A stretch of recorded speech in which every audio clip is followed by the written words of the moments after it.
Esta es la historia del universo en breve, dirigida a nuestra especie, a la especie humana.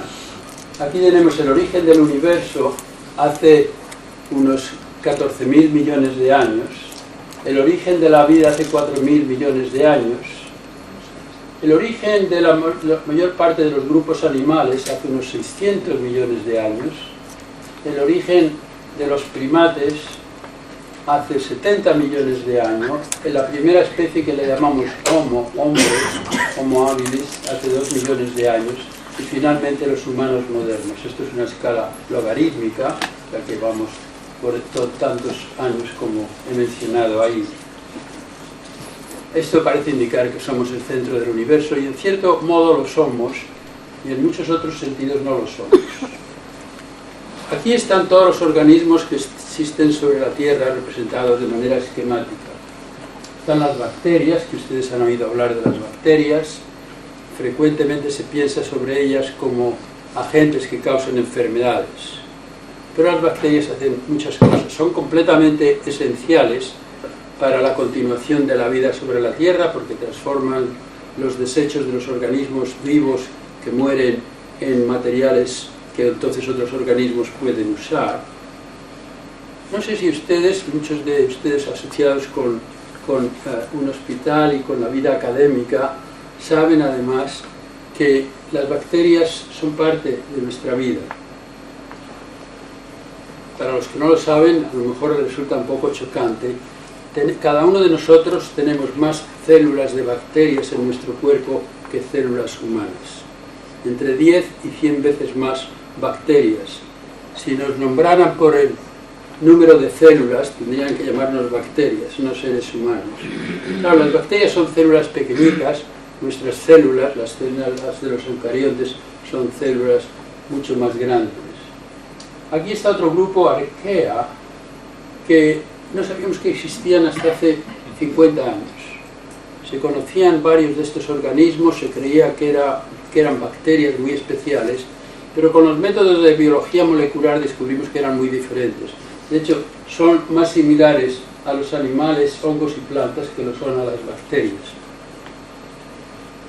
La construcción de este árbol genealógico, por decirlo así, indica aquí el origen de toda la vida, la rama que va a las bacterias, la rama que va tanto a los eucariontes como a los arquea, y la longitud de cada rama es aproximadamente proporcional a la diversidad de especies en cada grupo.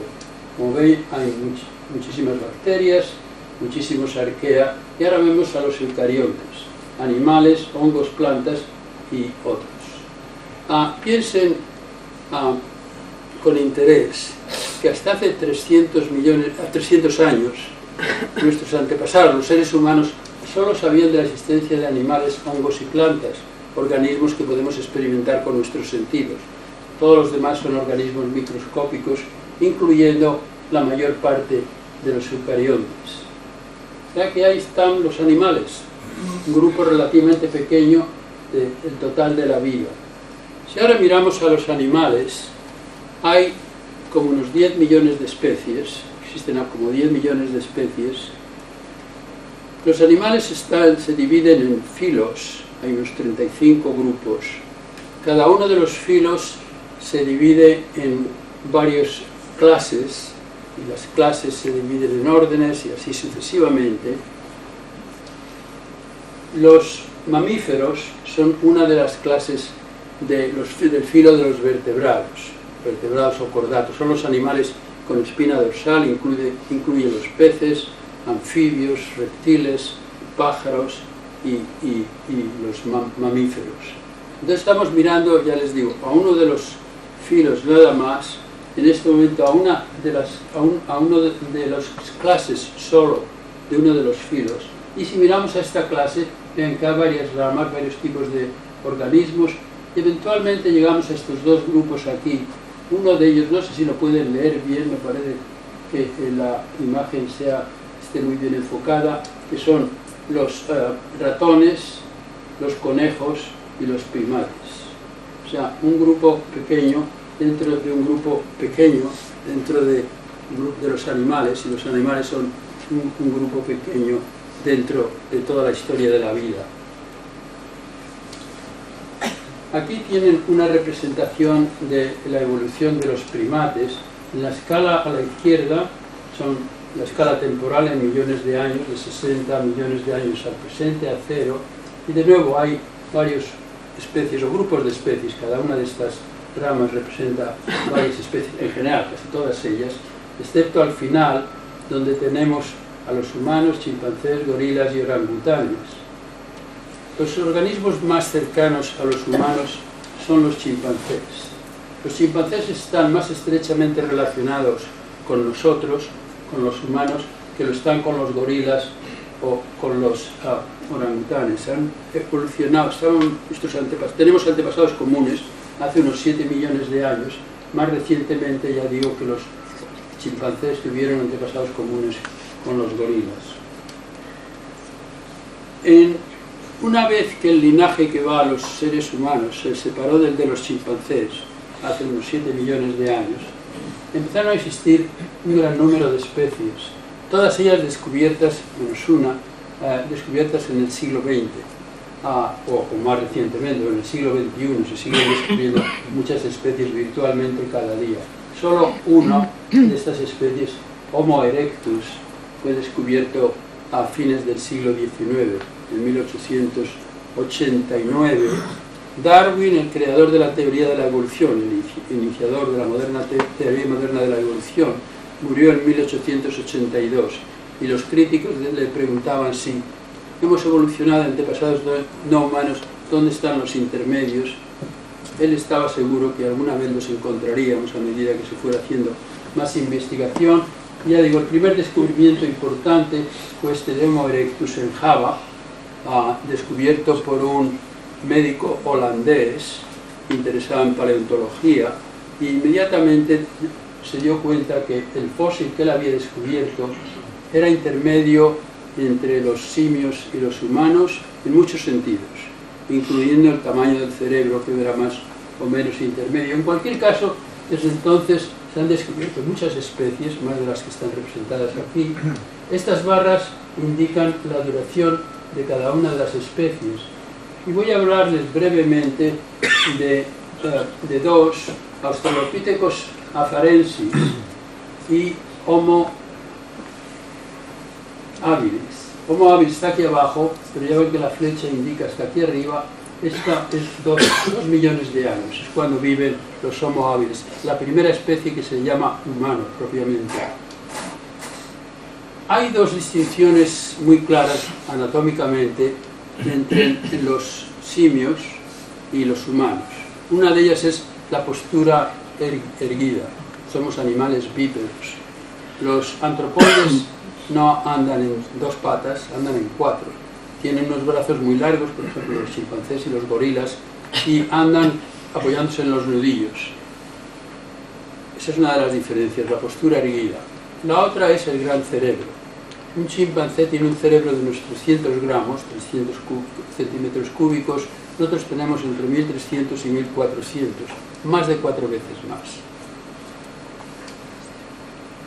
Este es un fósil de Australopithecus afarensis, de hace algo más de 4 millones de años, que se descubrió hace 50 años más o menos. Fue un descubrimiento muy importante porque es la primera vez que se descubrían tantos huesos de un solo individuo. Esta era una mujer sexualmente madura, pero todavía joven, de esta especie Australopithecus afarensis, y ya sabemos, saben los expertos, que tenía una postura bípeda, una postura erguida. Para los que no somos anatomistas no es tan claro, a no ser que nos fijemos, por ejemplo, en los huesos de la cadera. Ahí están. Esta es la cadera de Lucy, como llamaban a este fósil, lo bautizaron así. Lo bautizaron así los paleontólogos de la Universidad de California en Berkeley cuando descubrieron a Lucy, porque decían que estaban tocando la canción de los Beatles, Lucy in the Sky with Diamonds. Entonces, en honor de esta canción le llamaron Lucy. Evidentemente tenían sentido del humor, además de ser buenos científicos. Aquí tienen la cadera de Lucy. La he aumentado de tamaño para que se pueda comparar la configuración con la de un humano. Aquí está en la cadera de un gorila o de un chimpancé. Es claro que con una cadera como la de Lucy no podía andar como andan los gorilas o los chimpancés, apoyándose en los nudillos. Primero, no tenía los brazos suficientemente largos y no tenía esta cadera alargada que hace falta. Ahí tenemos la postura de la cadera humana y la postura erguida con la que andamos nosotros. Esta es una representación de Lucy y de un humano moderno a escala.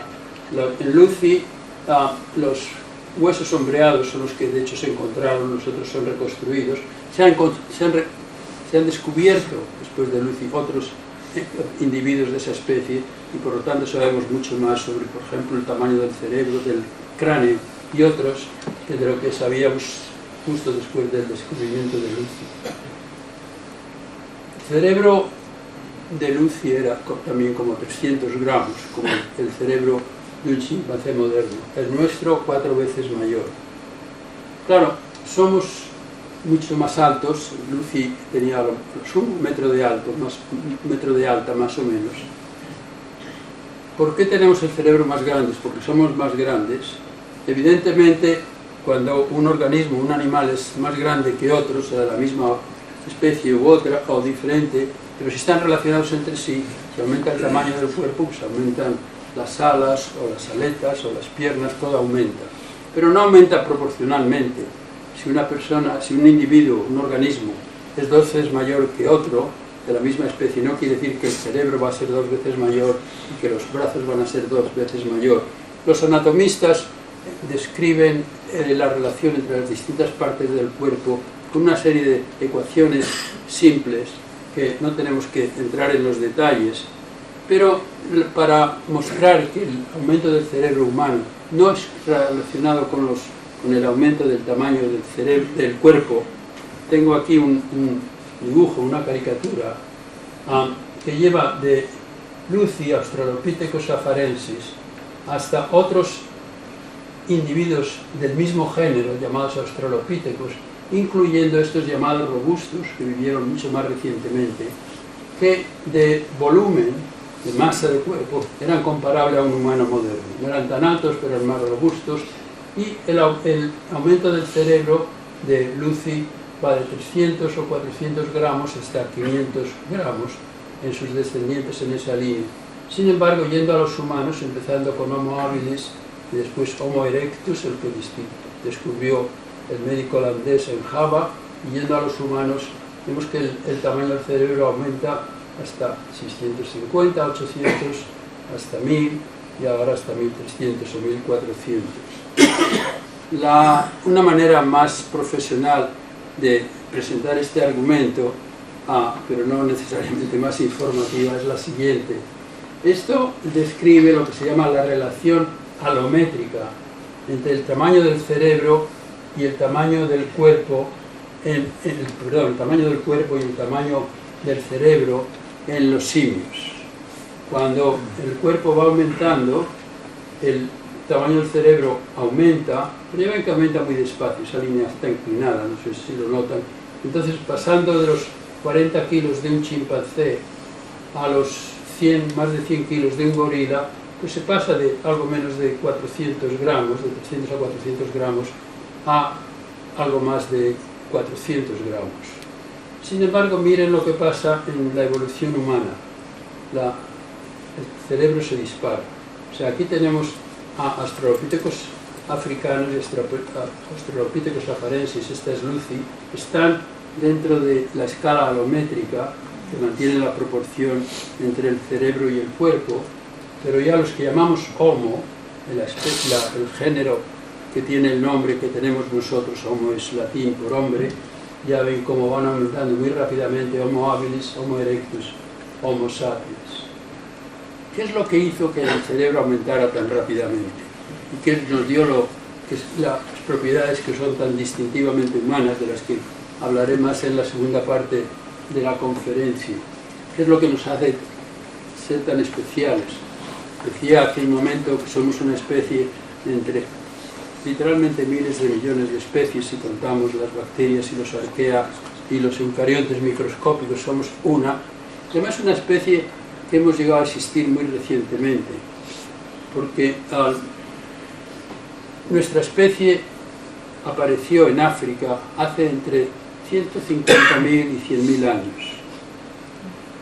El origen de la vida, como les decía, era hace como 3.500 millones de años. Todos estos números son muy aproximados, pero podemos jugar con ellos porque nos dan una idea de la escala. 100.000 años comparado a 3.500 millones de años, es muy difícil para nuestra mente hacer esa comparación.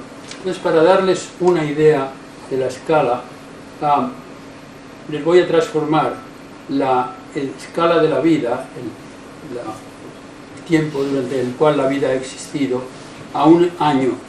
O sea que la vida empieza en el 1 de enero del año de la vida, de 3.500 millones de años. En esa escala, nuestra especie aparece el 31 de diciembre a las 11:45, hace 15 minutos. Esto ya somos una especie solo y una especie muy reciente. Pero hay atributos muy especiales de los que tenemos conciencia, evidentemente, que están relacionados muy importantemente con el cerebro y con la inteligencia, que nos hace ser una especie tan especial, tan distintiva. ¿Qué es lo que hace que el cerebro aumente?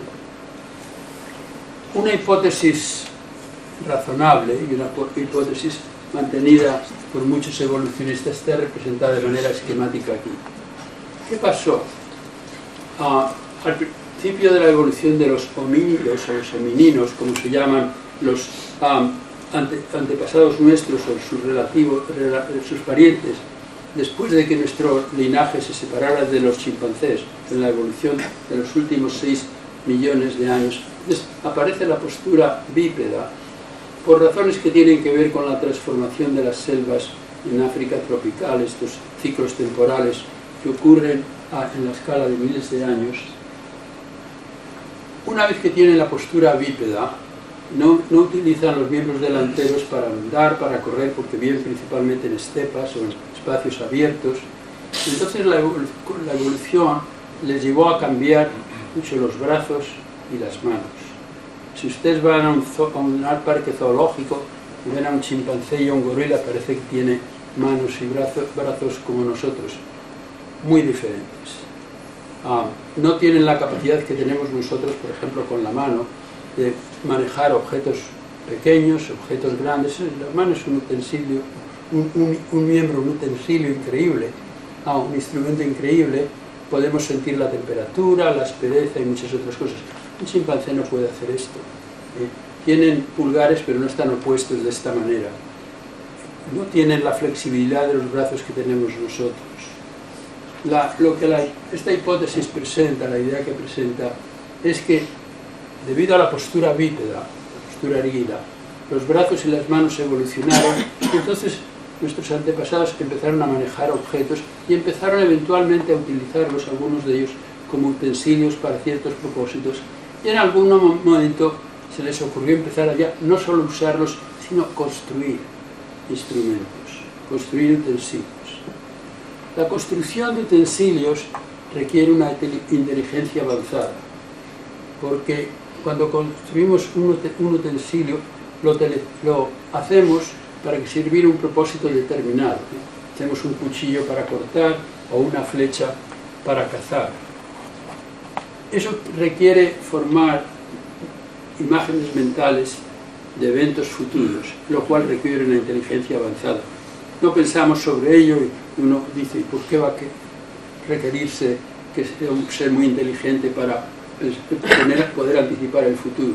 Sí, se requiere que ningún animal es capaz de hacerlo.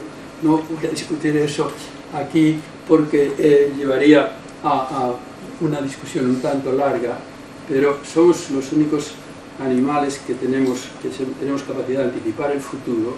Tenemos otras propiedades que hablaré de ellas, incluyendo muy importante la autoconciencia, la noción de que existimos como individuos. El hacer utensilios requería inteligencia más avanzadas que los que no eran capaces de hacer utensilios. El hacer utensilios aumentaba las probabilidades de sobrevivir y reproducirse de los antepasados nuestros que eran capaces de hacer los utensilios, por lo cual dejaban más progenie, y como eran más inteligentes que los que no eran capaces de hacer utensilios, quiere decir que gradualmente la capacidad intelectual fue aumentando de generación en generación, mediatizada, como digo, por el uso y la creación, la construcción de herramientas. O sea que una vez que nuestros antepasados empezaron a usar herramientas construidas por ellos, eso llevó al crecimiento cerebral, de nuevo lo repito, que los que eran capaces de construir instrumentos eran los que eran más inteligentes que los otros, y eso llevó a hacer mejores instrumentos, mejores herramientas, más crecimiento cerebral, un ciclo de alimentación, de retroalimentación positiva.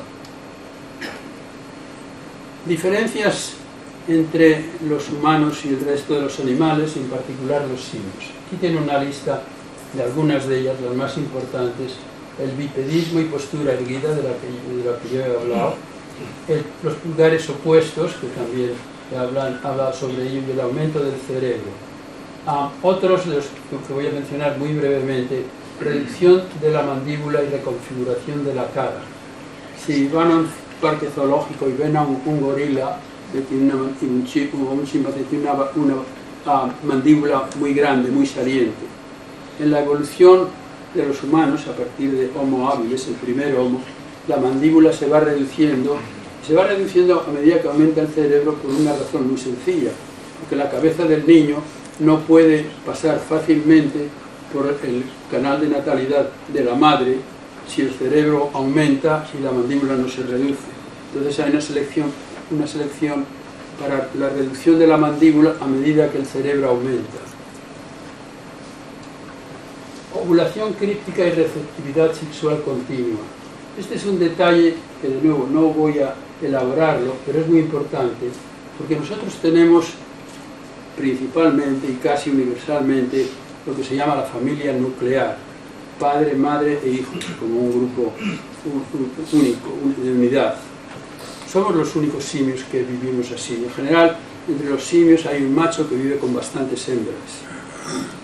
La constitución de la familia nuclear tiene mucho significado, tanto biológico como cultural y de otras maneras, y eso se debe al hecho de que la ovulación en los seres humanos, la ovulación de las mujeres, es ovulación críptica, que no se manifiesta exteriormente. Estamos hablando de condiciones primitivas de nuestros antepasados. Cuando un mono, un primate, excepto los humanos, entra en celo, cuando es fértil, los órganos sexuales externos se hinchan y normalmente adquieren un color vivo. Un macho viene, el que puede, se aparea con esa hembra, y si la hembra es fértil, hay 95 al 99% de que va a haber fertilización. Desde el punto de vista biológico, lo mejor que puede hacer ese macho es no quedarse allí, sino ir por alrededor para ver si encuentra otra hembra con la cual aparearse. Porque cuando se aparee con más hembras, va a dejar más progenies, sus genes van a ser favorecidos.